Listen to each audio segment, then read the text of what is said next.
Baik, bismillahirrahmanirrahim. Assalamualaikum warahmatullahi wabarakatuh. Assalamualaikum warahmatullahi wabarakatuh. Innal hamdalillah nahmaduhu wa nasta'inuhu wa nastaghfiruhu wa na'udzu billahi min shururi anfusina wa min sayyiati a'malina.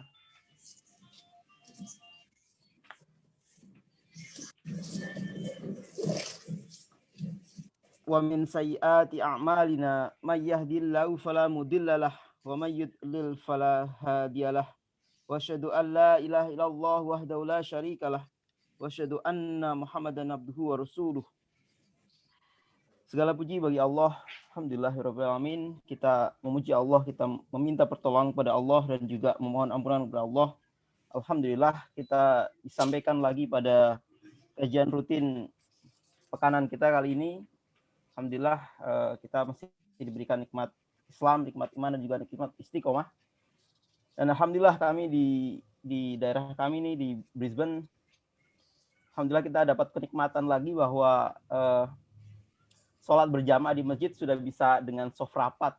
Jadi masjid sudah full capacity. Alhamdulillah kemarin subuh sudah bisa soft rapat dan nikmat banget rasanya.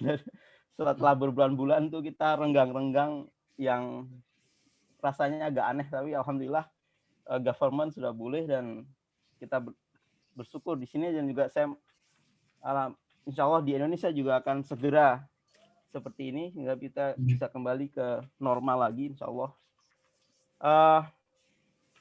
Itu salah satu kabar gembira. Dan juga alhamdulillah kali ini kita akan membahas tentang salah satu bab yang diberi judul Mas Topan adalah tentang sarana kebaikan. Mungkin untuk memulai kita bisa merefleksikan pada bagaimana strategi Imam An-Nawawi untuk bisa beramal, yaitu dengan membuat buku yang kitab yang kita kaji kali ini itu sudah berumur ratusan tahun, tetapi faedahnya masih terus sampai sekarang, dan insya Allah menjadi amal jariah bagi Imam An-Nawawi. Dan sarana kebaikan yang lain insya Allah kita akan kaji pada malam hari ini dengan Ustadz Dr. Topan Setiadipura selama 1 jam ke depan, dan kemudian dilanjutkan dengan diskusi dan tanya jawab insya Allah. Demikian kita mulai insya Allah. Silakan Mas Topan. Jazakumullah khair. Alhamdulillah wassalatu wassalamu ala Rasulillah. Ikhwas sekalian, alhamdulillah Allah SWT kembali mengizinkan kita untuk berkumpul meskipun secara virtual ya. Kembali semoga menjadi amal saleh buat kita semua, menjadi jam yang akan kita banggakan di hadapan Allah SWT ya, ketika kita nanti merayu Allah SWT untuk mendapatkan surganya, untuk mendapatkan rahmatnya. Maka di antara waktu-waktu yang bisa kita ajukan ya, sebagai argumentasi kita untuk pantas mendapatkan cinta Allah SWT, ridha Allah SWT adalah kesempatan waktu ini di mana kita mengkaji kalamullah dan juga kalam nabinya Muhammad SAW, dan juga kalam para ulama yang memang kita diajarkan dalam Islam untuk menghormati para ulama ya, mengambil ilmu dari para ulama yang merupakan penerus dari Nabi kita Muhammad SAW. Alhamdulillah kali ini kita sudah akan insyaallah mempelajari hadis yang ke-23. Izin saya seperti biasa saya share.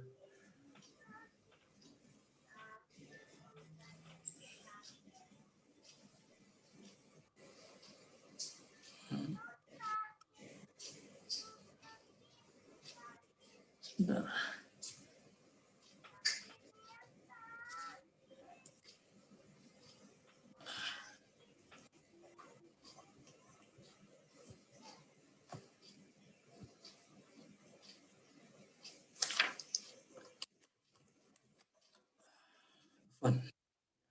Penampilan di sini.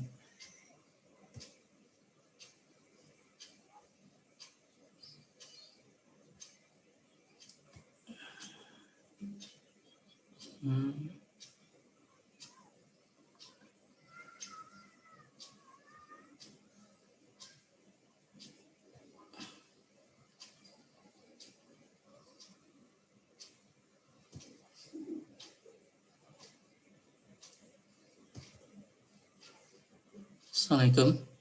Yang terlihat apa ya? Microsoft Word, sarana kebaikan. Oke, benar ya. Oke. Oh ya, alhamdulillah. Insya Allah kita mulai baca hadis ke-23. Ya, hadis ke-23 hari ini jadi sudah lewat tengahnya, ya, tapi masih jauh juga untuk nyampe di 42.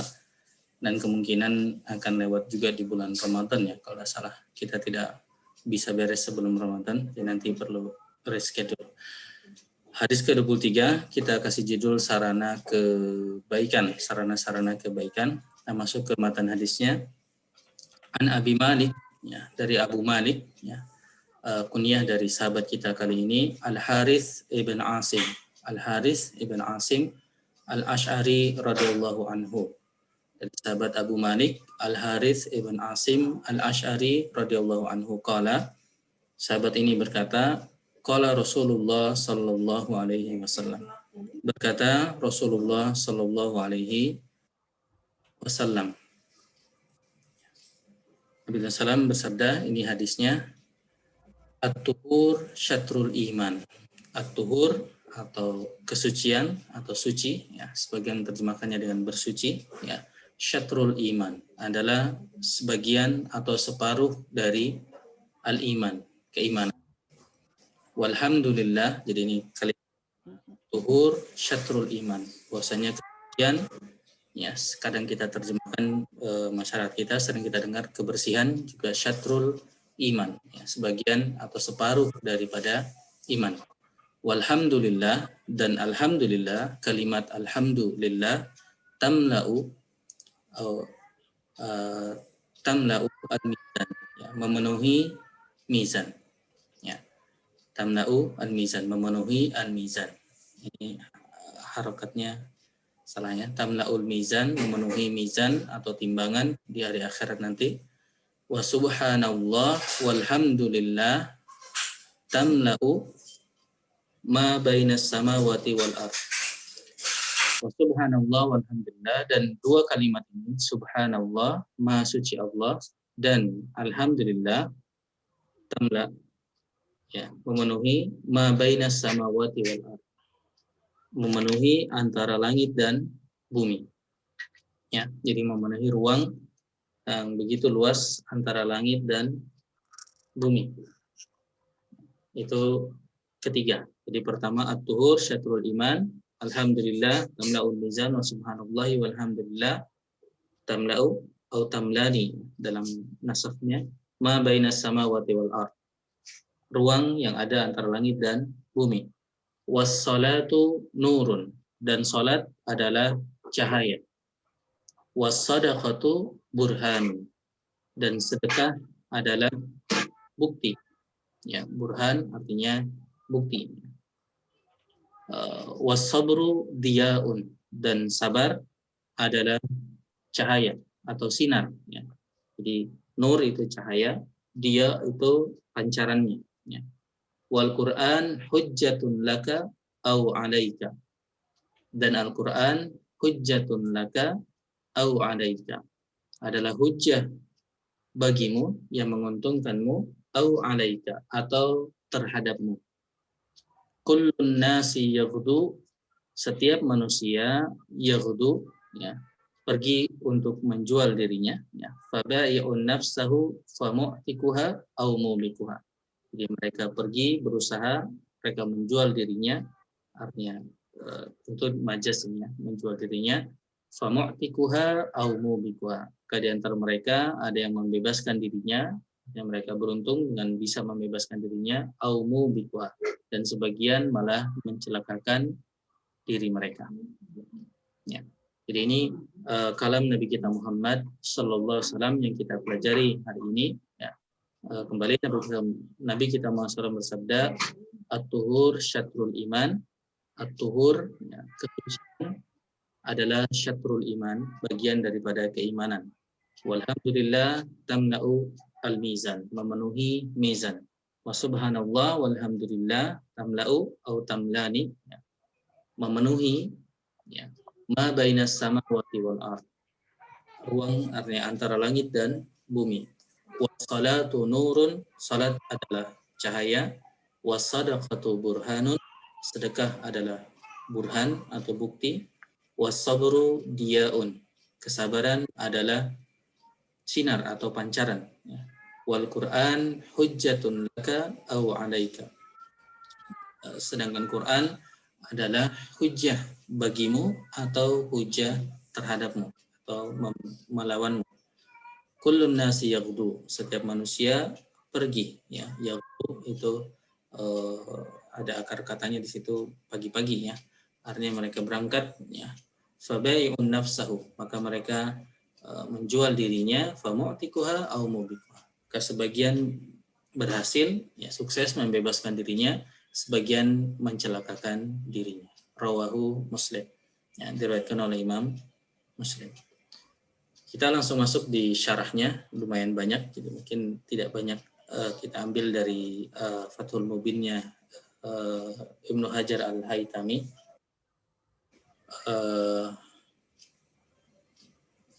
Qaulu sallallahu alaihi wasallam, langsung ke perkataan Imam Nawawi tentang, pertama beliau komentar tentang at-tuhur syatrul iman, bahwasanya at-tuhur syatrul iman. Ini kembali mungkin ini bisa menjadi alternatif dari hadis yang masyhur, ya, an-nadzafatu minal iman, an-nadzafah, kebersihan bagian dari iman. Ini hadis yang masyhur, meskipun wallahu a'lam dari yang kita ketahui hadisnya sehingga bisa digantikan dengan hadis ini yang sahih, ya, at-tahur syatrul iman. Jadi konsep bahwa dalam Islam kebersihan itu bagian dari iman itu benar, ya, dan bisa didukung oleh hadis ini. Meskipun nanti kita lihat makna yang di sini. At-tuhur syatrul iman, ya, bahwasanya kesucian adalah bagian atau kebersihan adalah bagian dari iman. Imam Nawawi kembali menukil ulama besar lainnya, Imam Ghazali. Jadi ini dua ulama besar yang Imam Ghazali, ya. Dan tentu kalau kita dengar sebaliknya itu yang tidak mungkin, ya. Tidak mungkin Imam Ghazali menukil Imam Nawawi, ya, karena di zaman Imam Ghazali belum ada yang namanya Imam Nawawi yang kita kenal, ya. Fassarul Ghazali, Imam Nawawi kembali menukil Imam Ghazali menafsirkan at-tuhur di sini adalah bitaharatil qalbi, ya, berupa kesucian hati, jadi kebersihan hati. Jadi Imam Ghazali menekankan, ya, selain tentu artinya makna tuhur di sini adalah taharatil qalb, kesucian hati, minal ghil, dari dengki, wal hasad, dari hasad, wal haqd, dari haqd, ya, berupa dendam kepada orang lain, wasairi amradil qalb, dan penyakit hati yang lain, ya. Jadi at-tuhur di situ, ya, ditekankan oleh Imam Ghazali, ya, ditafsirkannya lebih kepada taharatil qalb, ya, kesucian hati, ya. Wadhalika, dilanjutkan lagi, wadhalika annal iman al-kamil, bahwasanya al-iman al-kamil, keimanan yang sempurna, innama yatimu bidzalik, menjadi sempurna bidzalika, dengan sucinya hati, ya. Jadi iman yang sempurna, iman itu bisa menjadi sempurna menurut beliau dengan sucinya hati. Faman ata bisyahadataini, barang siapa yang datang dengan dua kalimat syahadat, la ilaha illallah wa anna muhammadan abduhu wa rasuluh, hasalalahu asyatru, ya, hasalalahu asyatru, maka dia mendapatkan asyatru, sebagian, ya. Jadi belum semuanya, belum sempurna. Ketika dia baru datang dengan dua kalimat syahadat tersebut, tapi belum diisi dengan yang sebagian lainnya ini. Wa man tahara qalbahu, barang siapa yang mensucikan hatinya, min baqiyatil amrad, dari penyakit-penyakit lainnya, kamula iman, maka sempurnalah imannya. Wa man lam yathur qalbahu naqasa imanu. Jadi siapa yang tidak bisa mensucikan hatinya, maka naqasa imanu, maka imannya kurang, ya. Imannya kurang atau tidak sempurna. Jadi poinnya dari paragraf ini, ya, Imam Nawawi menggunakan atau berargumentasi dengan penafsiran Imam Ghazali, menekankan tentang pentingnya taharatul qalb, ya, kesucian hati, ya, kesucian hati. Maka kembali di antara mujahadah kita adalah membersihkan hati kita dari penyakit-penyakit tadi, dengki, hasad, ya, dan lainnya yang berdendam kepada orang lain. Kita sering dalam majelis ini ketemu dengan kisah atau kita menukil kisah ya sahabat yang disebutkan oleh Nabi kita SAW sebagai ahlu surga. Ternyata amalannya ada sebelum tidur dia bersihkan hatinya dari perasaan apapun kepada manusia. Ya. Jadi dia bersihkan hatinya, dia hilangkan dengki, hasad dan lain sebagainya. Mungkin sisa sifatnya bernuansa sayang ya, artinya kepada orang-orang pun misalnya yang menghinanya atau melakukan hal kezaliman kepadanya, bukan rasa dendam atau lainnya, tetapi justru rasa kasih sayang berupa rasa kasihan mengapa mereka bisa terjatuh ke dalam hal tersebutnya. Tentunya setelah memaafkan mereka. Ya, jadi ini poin yang ditekankan oleh Imam Nawawi melalui statement Imam Al-Ghazali. Tentunya karena di sini dalam statement dalam syarah ini tidak akan dijelaskan tentang taharah dalam makna fisiknya. Tentunya tidak berarti juga tidak bermakna bersih secara fisik itu tidak baiknya. Islam mengajarkan tentu taharah dalam makna wudu, ini jelas adalah syarat dari salatnya, Jadi kita tidak mungkin bisa salat ya di antara ibadah yang sangat penting ya kecuali dengan at-tuhur yang bermakna taharah, yang bermakna taharah secara fisik. Jadi dua hal ini yang memang perlu didatangkan ya. Taharah secara fisik dan juga taharah secara qalbiyah, artinya secara maknawi atau secara zahir dan batinnya. Secara zahir kita diajarkan untuk taharah, untuk bersuci, dan ada ada detail aturan Islam tentang hal tersebut. Dan orang sering mengira Imam Ghazali itu hanya ahli tentang qalbu ya. Tetapi kembali Imam Ghazali sebenarnya juga menulis buku yang menjadi rujukan, termasuk jadi rujukan untuk Imam Nawawi ya, terkait dengan fikih, artinya terkait dengan amalan-amalan fisik. Ya, kita lanjut. Masih dengan kurang lebih tema yang sama, Imam Nawawi menekankan, berkata sebagian ulama lainnya, ya, wa man tahara qalbahu wa tawaddaa wa ightasala wa shalla. Ini disebutkan lebih lengkap. Wa man tahara qalbahu, barang siapa yang mensucikan hatinya, wa tawaddaa, kemudian dia berwudu. Jadi ada dua sisi. Suci hatinya, jadi ketika dia mau beribadah, dia sucikan dulu hatinya, lalu dia sucikan jasmaninya dengan tawaddu, dengan berwudu. Wa ightasala, sini ada tambahan, dia juga mandi. Meskipun tentu secara fikih kecuali dia junub tentunya, maka dia harus mandi junub. Tetapi kembali kalimatnya di sini, dia mensucikan hatinya, dia wudu, bahkan dia mandi, wa shalla, kemudian dia salat. Ya. Faqad dakhala salat, maka dia telah memasuki salat, dia masuk kepada salat bit taharataini jami'an. Dia datang dengan dua taharah. Ya, taharah zahir dan taharah batin. Ya, dan ini yang perlu kita usahakan, dan mungkin melalui ilmu para ulama ini ya yang dinukil oleh Imam Nawawi dari Imam Ghazali ini menekankan kepada kita, setiap kita mau taharah yang sifatnya jasmani, jangan lupa juga untuk taharah yang sifatnya batin ya. Kita sucikan hati kita dari hal-hal yang merugikan, merusak hati kita ya. Wa man dakhala fi shalah, barang siapa yang mendatangi salat atau memasuki salat bi taharatil a'dha ya, dengan kesucian a'dha ya, anggota tubuh, khasatan secara khusus, faqad dakhala bi ihdat taharatain, maka dia telah masuk datangi salat dengan salah satu dari dua taharah saja, jadi tidak dua-duanya ya. Bahkan di sini disebutkan wallahu subhanahu wa ta'ala ya, dan Allah SWT la yanzuru, tidak melihat, illa, kecuali, ila taharatil qalbi, kecuali kepada kesucian hati.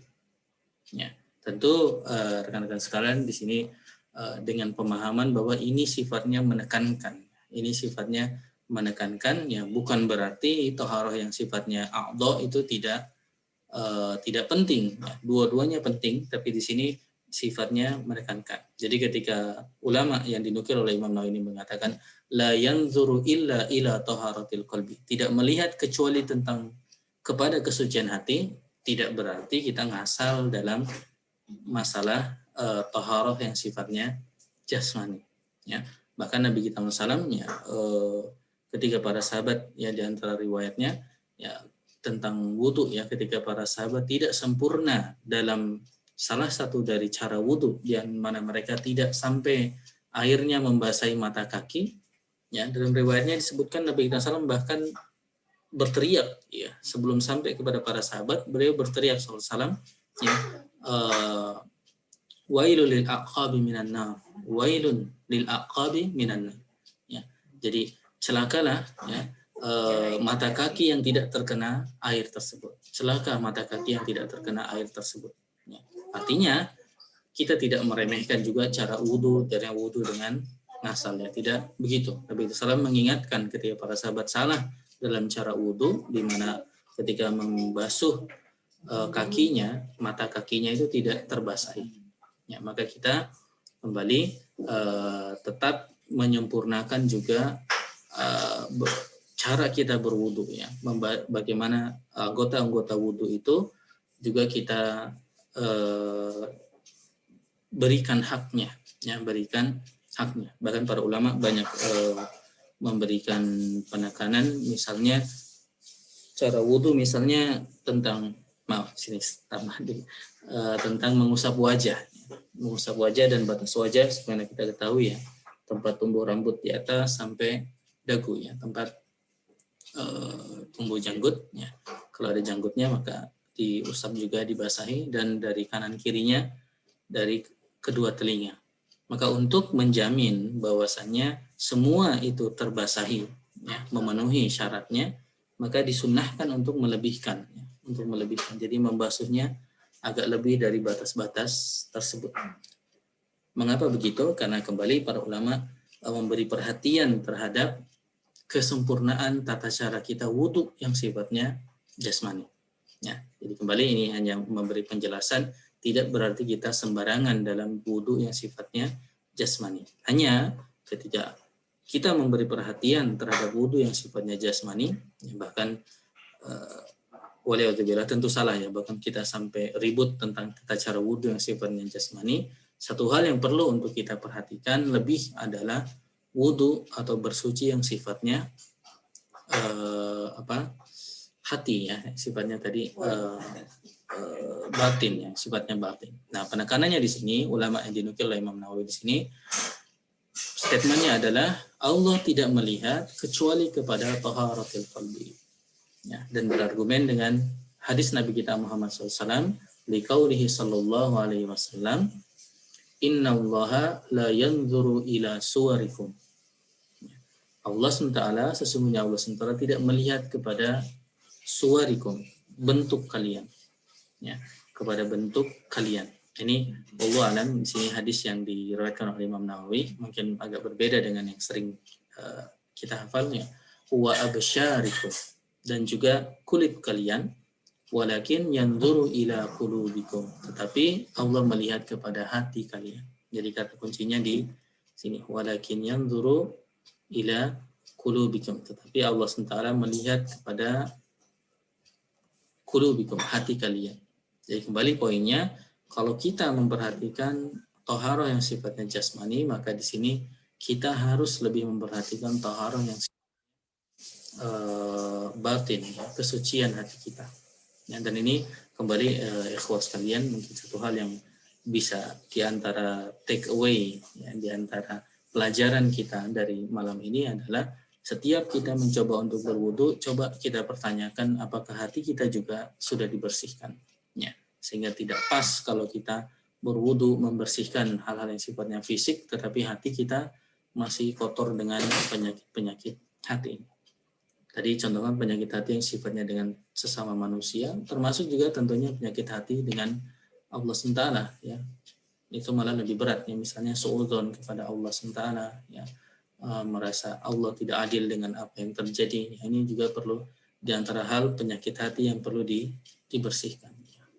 Kita bersihkan hati kita ridho dengan apa yang Allah putuskan, apapun itu, dan selalu melihat husnuzon atas takdir Allah SWT. Ya. Lalu itu tentang kalimat yang pertama, ya, tentang at-tuhur syatrul iman. Bahwasanya at-tuhur, ya, kesucian itu bagian daripada keimanan. Ya. Lanjut Imam Nawawi menuliskan, ya, dan kembali seperti disampaikan oleh Vektor tadi, moderator kita, bahwasanya Masya Allah, ya, Imam Nawawi menulis ini, beliau meninggal tahun 676. Jadi seandainya pun beliau tulis di akhir hayatnya, itu sudah ratusan tahun yang lalu. Dan alhamdulillah atas berkat rahmat Allah SWT kita bisa membaca karya beliau di tahun ini, ya, tahun 1400-an. Imam Nawawi menulis qauluhu sallallahu alaihi wasallam, perkataan sallallahu alaihi wasallam Nabi kita Muhammad SAW, walhamdulillah tamla'ul mizan wa subhanallah walhamdulillah tamlani au tamla'u ma bainas sama'i wal ard. Nah, ini tulisan yang benar, ya, tadi di atas hadisnya yang salah, ya. Walhamdulillah, ya, di bagian hadis yang ini walhamdulillah dan alhamdulillah tamla'ul mizan, memenuhi mizan, timbangan, ya. Di antara keimanan kita terhadap hari akhirat, bentuk keimanan detail adalah di hari akhirat nanti ada al-mizan, ada timbangan yang nanti menimbang antara amal soleh dan amal jelek kita, ya, al-mizan. Nah, mizan itu timbangan itu ternyata, ya, alhamdulillah ini bisa memenuhi timbangan tersebut, ya. Wa subhanallah walhamdulillah tamlani au tamla'u, maka subhanallah dan alhamdulillah tamlani, kedua-duanya mengisi, au tamla'u, kalau kita anggap dua itu menjadi satu, ya, mengisi samai wal ard, apa yang ada di antara langit dan bumi, mengisi antara langit dan bumi, ya. Kembali hadis ini tentu menunjukkan keutamaan dari kalimat alhamdulillah dan juga subhanallah. Hanya di sini menarik, Imam Nawawi melihat, ya, wa hadza qad yushkilu 'ala al-haditsil akhar, dan qad yushkilu, dan hal ini mungkin atau terkadang bisa menjadi agak bermasalah dalam memahaminya jika dibandingkan dengan hadis lain, ya. Jadi Imam Nawawi coba mencocokkan dengan hadis lain, dan perlu ada pemahaman, ya, dalam mencocokkan dua hadis tersebut. Kembali tentu ikhwas sekalian atau akhwat sekalian, kaidahnya tidak mungkin, ya, ada dua hadis yang bertentangan, ataupun kalau memang tampaknya bertentangan, mungkin ada hal yang tidak kita pahami, ya. Pertama, kembali di antara hadis pun ada yang nasikh dan mansukh, sama juga, ya, kalaupun dia bertentangan, sehingga hadis itu tidak semuanya artinya ada yang perlu dikombinasi dan difahami secara mengkombinasikan dua-duanya, ya. Istilah para ulama kita al-jam'u wa mengumpulkan dan juga menguatkan satu sama lainnya di antara dua hadis tersebut. Kembali Imam Nawawi mengaitkan dengan hadis lain, ya, wa huwa anna Musa, bahwa dalam hadis lain anna Musa, bahwasanya Musa alaihissalam qala, berkata, ya Rabb dullani ala amalin yudkhilunil jannah, tunjukkanlah kepadaku amal yang bisa menyebabkanku masuk ke dalam surga, ya. Ini hadis ini menjadi pelajaran tambahan bagi kita. Qala, maka Allah SWT menjawab, ya Musa kun, wahai Musa, ucapkanlah la ilaha illallah, kalimat la ilaha illallah.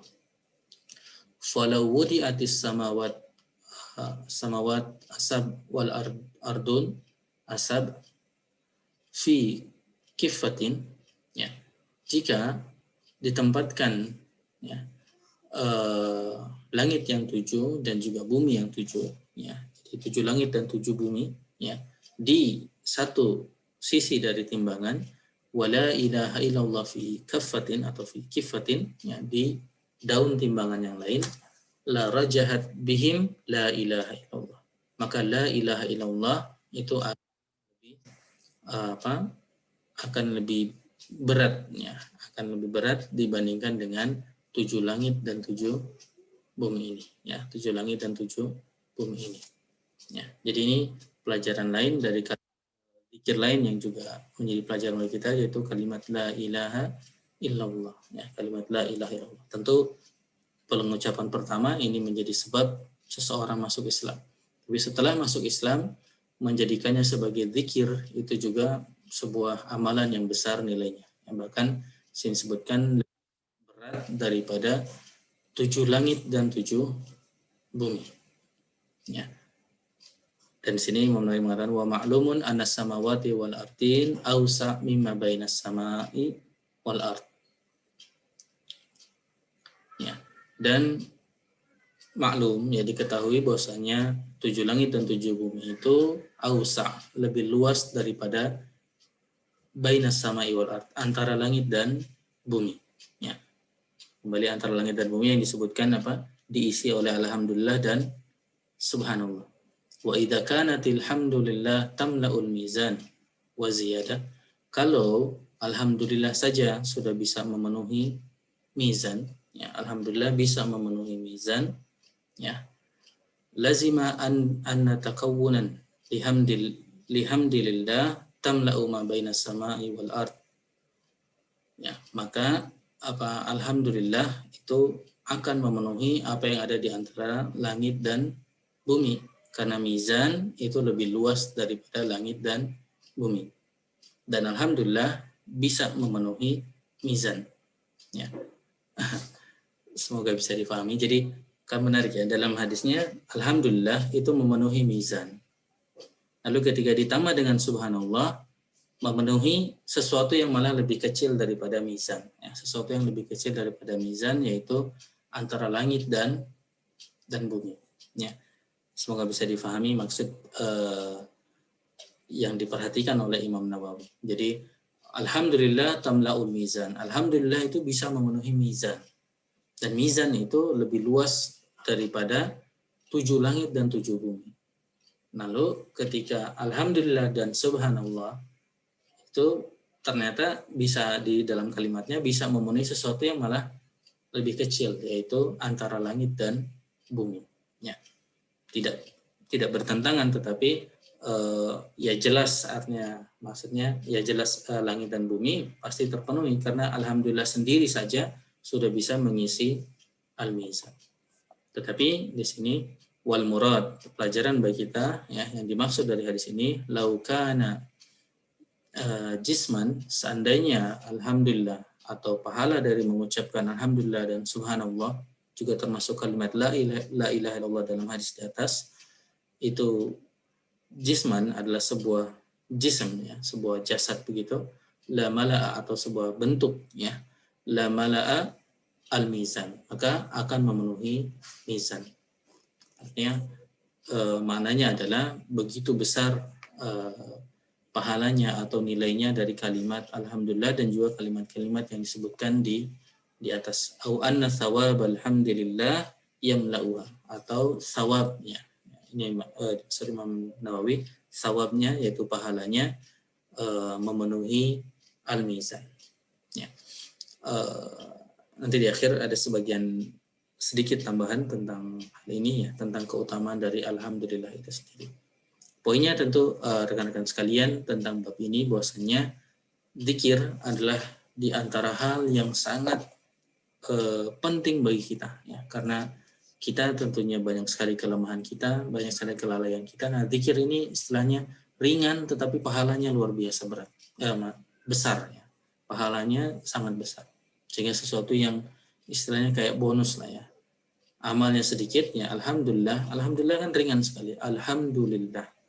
Ya, hanya berapa ucapan saja. Tetapi pahalanya tamla'ul mizan, bisa memenuhi mizan, ya, bisa memenuhi mizan. Dan mizan itu ditekankan di sini oleh Imam Nawawi itu lebih luas daripada langit dan bumi. Ya. Apalagi kalau kita tambah dengan subhanallah misalnya, atau tambah lagi dengan kalimat la ilaha illallah. Ya. Jadi poinnya di sini adalah bagaimana terkait judul kita sarana-sarana kebaikan, maka dzikru adalah di antara sarana yang harus kita lazimkan atau harus menjadi kebiasaan kita senantiasa berzikir. Dan kita ingatkan kembali, dzikir yang dimaksud tentunya tidak hanya melafalkannya alhamdulillah, tetapi juga memaknai. Jadi 3 tempat sebenarnya, lisan kita, lalu hati kita juga memaknai dari dzikir tersebut. Misalnya alhamdulillah. Para ulama mengatakan ini adalah as-sabat atau menetapkan segala pujian bagi Allah SWT. Dan agak panjang sebenarnya sehingga tidak dinukil di sini. Dalam syarah Ibnu Hajar Al-Haytami dijelaskan diantaranya adalah mengapa alhamdulillah itu bisa begitu berat atau besar pahalanya, karena bentuk alif lam di awalnya itu. Jadi alif lam di awal alhamdu itu secara bahasa Arab disebutnya lil istighraq. Lil istighraq artinya alif lam yang bermakna semua. Jadi alif lam di situ adalah semua hamd, semua pujian. Nah, tentunya, dan ini semua pujian punya Allah lagi. Artinya tentu banyak sekali sehingga pahalanya begitu besarnya. Alhamdulillah. Dan ini yang secara hati kita maknai alhamdulillah. Jadi alhamdulillah, segala puji lillahi, milik Allah subhanahu wa ta'ala. Alhamdulillah, segala puji milik Allah SWT. Sedangkan subhanallah maknanya kita mensucikan Allah SWT. Subhanallah, kita mensucikan Allah subhanahu wa ta'ala. Ya. Dan para ulama juga disampaikan oleh Ibnu Hajar Al-Haytami bahwasanya alhamdulillah memang lebih utama daripada subhanallah, karena secara umum menetapkan pujian itu lebih utama daripada mensucikan daripada hal yang tidak baik. Wallahu a'lam. Kembali, ini pelajarannya.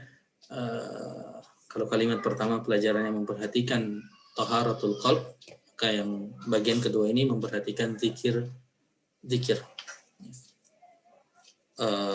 Kebetulan tadi saya sempat ngambil Kitabul Jami, bagian dari Syarah Bulughul Maram karya Ibnu Hajar Al-Asqalani. Ada hadis mungkin yang bisa disampaikan di sini. Wa an Samurah ibn Jundub radhiyallahu anhu, dari Samurah bin Jundub radhiyallahu anhu, qala Rasulullah SAW. Ya. Nabi kita SAW pernah berkata, ahabbul kalami ilallahi arba'. Ya. 4 kata yang paling dicintai oleh Allah SWT ada 4. Ya. Jadi 4 kata yang paling dicintai oleh Allah